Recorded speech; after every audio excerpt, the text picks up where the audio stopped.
La Jeanne d'Arc ukrainienne est un personnage complexe, changeant, tourmenté, à la hauteur de sa carrière mouvementée. Elle entre en politique en 1996. Elle a 36 ans, elle est brune et bourrée d'ambition.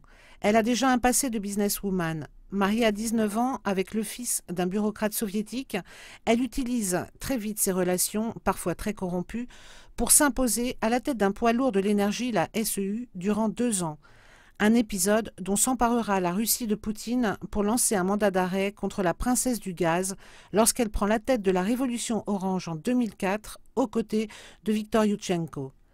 Mais quand ces deux figures de la révolution accèdent au pouvoir, lui devient président et elle première ministre, elles s'entredéchirent. Tymoshenko choque en affichant ses manteaux de vison, ses sacs de luxe. Elle est taxée de populisme et quitte la scène politique. Yulia Tymoshenko ne lâche pourtant jamais rien, et moins de 2 ans plus tard, elle revient grâce à son succès aux législatives et est à nouveau nommée chef du gouvernement. En 2010, elle se présente au présidentiel et perd face à Viktor Yanukovych. C'est alors que la machine judiciaire se met en route. Tymoshenko est attaquée sur plusieurs fronts.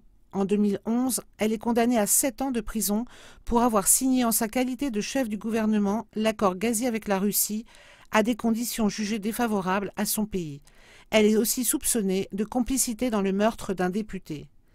Mais derrière les barreaux, cette femme qui veut tant ressembler à son modèle Margaret Thatcher continue son combat. De prison, elle accuse le président de la faire surveiller à tous les instants.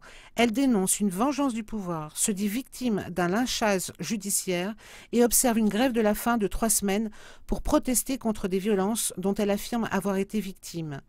Sa fille unique, Eugenia, multiplie les rencontres en Occident pour la faire libérer.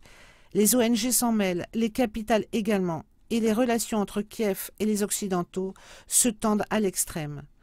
Tymoshenko, à double facette, attise les haines. Ses adversaires la voient comme une pure opportuniste, une manipulatrice, et s'appliquent à souligner les zones d'ombre de son parcours. Mais dotée d'un rare charisme, elle force aussi l'admiration.